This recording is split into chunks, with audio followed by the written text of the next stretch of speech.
नमस्कार, आप देख रहे हैं स्वतंत्र स्तंभ न्यूज़। सच्चाई देश की गलियों से। आइए डालते नजर आज की ताज़ा खबर पर। स्वामी अभिमुक्तेश्वरानंद जी महाराज मेरठ पहुंचकर सरकार को लेकर उठाए कई सवाल। राम जन्मभूमि को लेकर ट्रस्ट पर किए सवाल, सरकार पर गंभीर आरोप भी लगाया। मेरठ से मुख्य संवाददाता नितिन चौहान की रिपोर्ट, स्वतंत्र स्तंभ न्यूज़।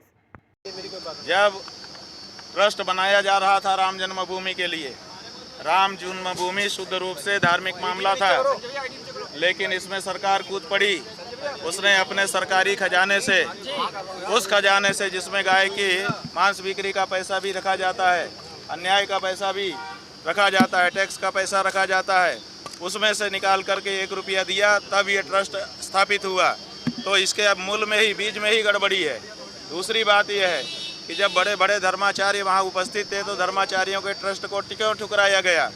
तीसरी बात यह है कि जिन पक्षकारों ने न्यायालय में पक्षकार बन करके हिंदुओं की तरफ से मुकदमा लड़ा था, उन पक्षकारों को क्यों साइडलाइन किया गया और क्यों अपने विश्वस्त लोगों को ट्रस्ट में बैठाया गया। अपने फालतू विश्वस्त लोगों को ट्रस्ट में बैठाने का मतलब ही था कि आगे चल करके हमारी नीयत थी कि हमको चोरी करना है, ऐसे खास लोगों को बैठा दो ताकि बात बाहर ना जाए। तो जो जिस काम के लिए ट्रस्ट बना था वो काम हो रहा है।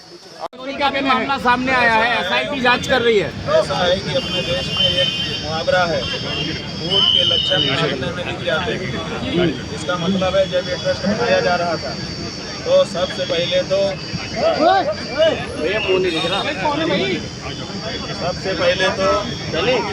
सरकार आईडी थोड़ी नीचे कर लो भैया जी। जब ट्रस्ट बनाया जा रहा था राम जन्मभूमि के लिए, राम जन्मभूमि शुद्ध रूप से धार्मिक मामला था, लेकिन इसमें सरकार कूद पड़ी। उसने अपने सरकारी खजाने से, उस खजाने से जिसमें गाय की मांस बिक्री का पैसा भी रखा जाता है, अन्याय का पैसा भी रखा जाता है, टैक्स का पैसा रखा जाता है, उसमें से निकाल करके 1 रुपया दिया, तब ये ट्रस्ट स्थापित हुआ। तो इसके अब मूल में ही, बीज में ही गड़बड़ी है।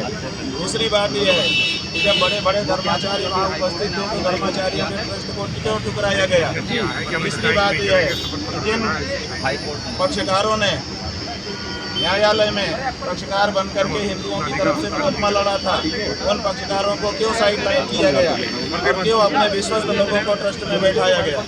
अपने फालतू विश्वस्त लोगों को ट्रस्ट में बैठाने का मतलब ही था कि आगे चल करके हमारी नीयत थी कि हमको चोरी करना है, ऐसे खास लोगों को बैठा दो ताकि बात बाहर न जाए। जो जिस काम के लिए ट्रस्ट बना था वो काम हो रहा है। और इतना ही नहीं, अभी जब ये घटना सामने आई तो वहाँ के जो मुख्य कर्ता जब आप प्रेस वालों ने पूछा बताइए क्या हो रहा है, तो उन्होंने कहा कुछ उल्लेखनीय नहीं हो रहा है।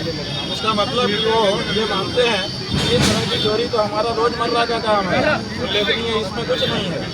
तो वहाँ तो रोज ये हो रहा है, उन्होंने खुद कह दिया कि उल्लेखनीय कुछ नहीं हो रहा है। उसका मतलब रोज ये सब होता है, ये रोजमर्रा का काम। गुरुजी, भारतीय जनता पार्टी 12 वर्ष पूरे होने का जश्न मना रही है पूरे भारत में। अरे भगवान राम को चोरी कर रहे हैं लोग। आप ये बताइए, आप लोगों को पता नहीं है जो रामलला यहाँ पर दिसंबर 1950 में प्रकट हुए थे, उनकी मूर्ति कहाँ है इस समय? वो तो चोरी ही हो गई ना, पहले ही वो चोरी हो चुकी है। गुरुजी, ये मूर्तियाँ तो बाद में ला करके रखी गई और अब उस मूर्ति को भी हटा करके इन्होंने नई मूर्ति खड़ी कर दी, वो मूर्ति भी गायब हो जाएगी। वहाँ तो भगवान राम की चोरी हो चुकी है, आप उसकी बात कर रहे हैं। और जो चिन्नू है उनका ड्राइवर, उसके खिलाफ अभी तक मुकदमा नहीं दर्ज करा रहे हैं। बात यह है कि मुकदमा कौन दर्ज कराएगा। हमने वही कहानी बताई, एक आदमी का फाउंटेन पेन और घड़ी चोरी हो गए, थाने गया रिपोर्ट लिखवाने और वापस होने लगा। थानेदार ने पूछा रिपोर्ट लिखवाने आए तो क्यों नहीं लिखा रहे हो?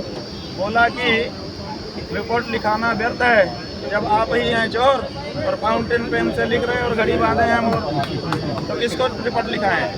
साफ साफ है, जो चोर है वही, वो क्या रिपोर्ट लिखाएगा। गुरुजी, इस मामले में होना क्या चाहिए? होना ये चाहिए कि बाकायदा जो है रिपोर्ट दर्ज हो और संतों को, धर्माचार्यों को, शंकराचार्यों को और बड़े धर्माचार्यों को जिनकी डिग्निटी है उनकी जांच कमेटी बना करके जांच किया जाना चाहिए। गुरुजी, भारतीय जनता पार्टी 12 वर्ष पूरे होने का जश्न पूरे